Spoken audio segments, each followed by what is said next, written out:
हम सभी प्रतिदिन अपना कार्य करते हैं, तो कभी कुछ अधूरा रह जाता है, तो कुछ भूल हो जाती है, कभी कुछ हानि हो जाती है, और फिर उस भूल, उस हानि के अनुभव की पीड़ा तले हम दब जाते हैं। अब आप लोग कहेंगे कि ऐसा होना तो स्वाभाविक है। यदि ऐसा है तो तनिक सूर्य की ओर देखिए। वो प्रतिदिन अंधकार से लड़ता है और हर रात्रि के पश्चात एक नई ऊर्जा, एक नए तेज के साथ उदित होता है। तो क्यों ना आप भी अपने जीवन की बीती पुरानी बुरी बातों को भुलाकर अपना प्रत्येक दिन नई ऊर्जा, नए जीवन की तरह प्रारंभ करें। विश्वास कीजिए, आपका जीवन सरल हो जाएगा और आनंददायी भी। वृक्ष जब फलता है तो कितना सुंदर लगता है। उसकी डालियां झुक जाती हैं। जितने अधिक फल, उतनी झुकी डालियां। कारण वृक्ष कहता है कि मेरे इन फलों को तोड़ो, उसका आनंद लो। इससे एक ओर हमें वृक्ष के मीठे फल खाने को मिलते हैं, तो दूसरी ओर वृक्ष के स्वयं का बोझ कम हो जाता है।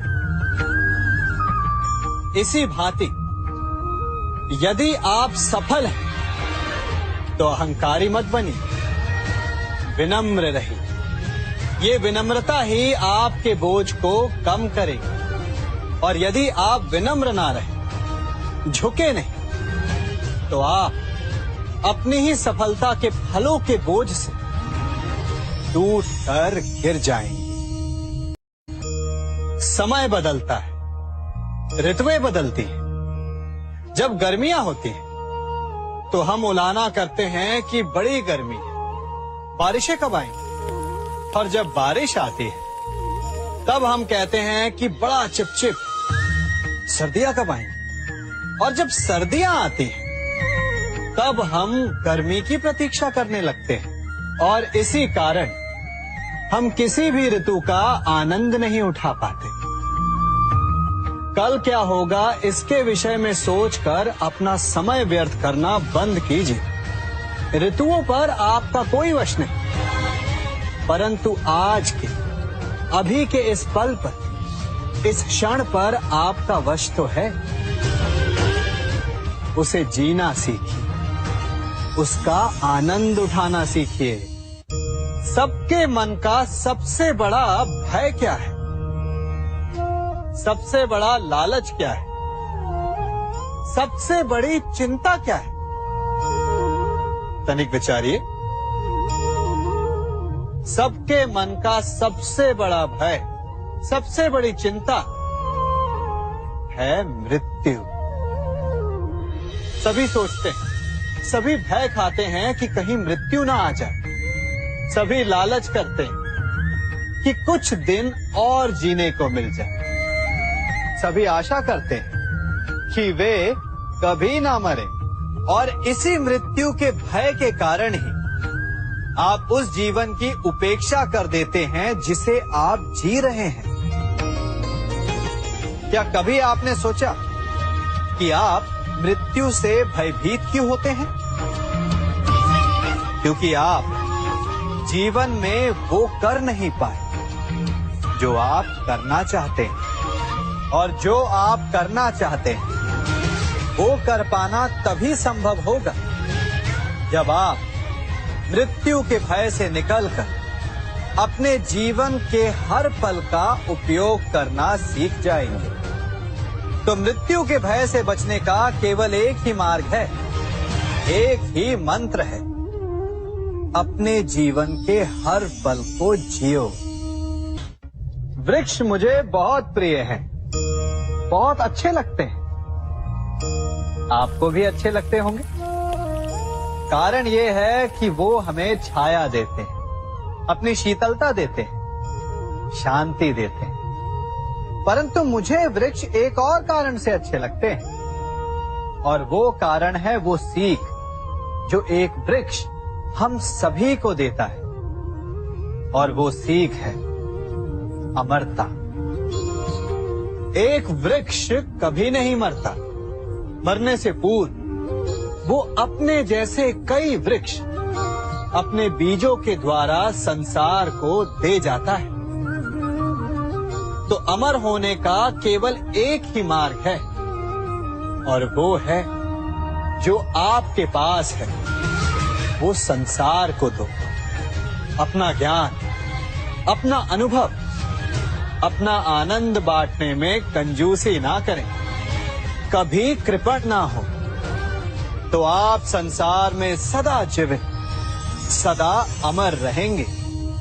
हम सभी घरों में रहते हैं, और अधिकतर लोगों के जीवन का ये एक स्वप्न तो होता ही है कि हमारा अपना घर हो, है ना?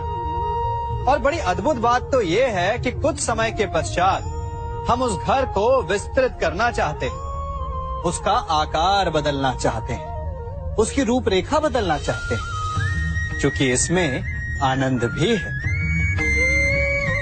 तनिक सोचिए, जब आपको घर का वास्तु बदलना हो, उसे और सुंदर बनाना हो, तो पुराने निर्माण को तोड़ना पड़ता है, उसे गिराना होता है, घर में तोड़फोड़ करनी पड़ती है। क्योंकि निर्माण के विज्ञान में टूटने का ज्ञान बहुत ही आवश्यक है। ठीक उसी प्रकार यदि आपके जीवन में समस्याएं, विपदाएं या बाधाएं आपको थोड़ा तोड़े, तो इसे संकेत समझिए कि आपके भीतर कुछ नया बनने वाला है, कुछ नए का निर्माण होने वाला है। और स्वागत करें इस नए निर्माण का, अपने जीवन के इस नए युग का। कभी वन में सिंह को अखेट करते देखा है? हमें लगता है कि सिंह तेजस्वी है, बलशाली है, तीव्र है, इसलिए वो अखेट कर पाता है। परंतु इस अखेट के दूसरे पक्ष को भी देखने का प्रयास कीजिए। सिंह अखेट तभी कर पाता है जब हिरण आस छोड़ देता है, जब वो भागना बंद कर देता है, जब वो संघर्ष करना छोड़ देता है। सिंह हिरण की मृत्यु नहीं चुनता, हिरण स्वयं अपनी मृत्यु चुनता है।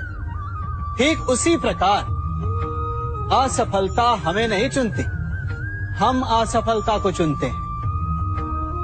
ये हम ही हैं जो आशा को छोड़कर संघर्ष करना छोड़ देते हैं और भाग्य का अखेट बन जाते हैं। इसलिए संघर्ष करना मत बंद कीजिए, प्रयास करते रहिए और सफलता आपकी मुट्ठी में होगी।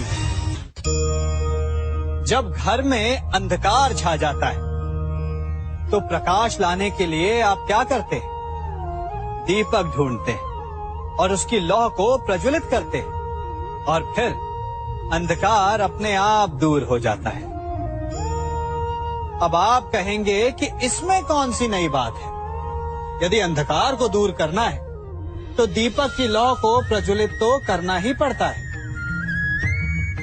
यही बात तो समझने की है। यदि अंधकार से लड़ना है तो अंधकार का सहारा नहीं लिया जा सकता, उसके लिए प्रकाश की आवश्यकता होती है।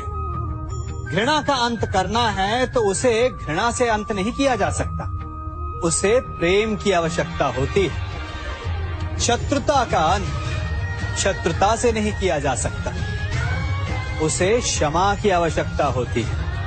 यदि आपको नकारात्मक ऊर्जाओं से लड़ना है तो स्वयं को सकारात्मक बनाना होगा, और तभी आपके जीवन में वास्तविक आनंद आ सकेगा। एक न एक बार हर युवा के जीवन में एक ऐसा समय आता है जब उसे लगता है कि उसके माता पिता उसके साथ बहुत कठोर हो रहे हैं। मैं आपसे पूछता हूं, क्या आपने कभी कुम्हार को मटकी बनाते हुए देखा है? वो गीली माटी से मटके को चाक पर आकार देता है और वास्तविक आकार वो मटकी को तब देता है जब वो लकड़ी के संभल से मटके को बाहर से पीटता है। हम सभी उस कुम्हार को मटके को पीटते हुए देखते हैं, परंतु उस कुम्हार के उस हाथ को नहीं देखते जो मटके को भीतर से बाहर की मार से सहारा दे रहा है। हमारे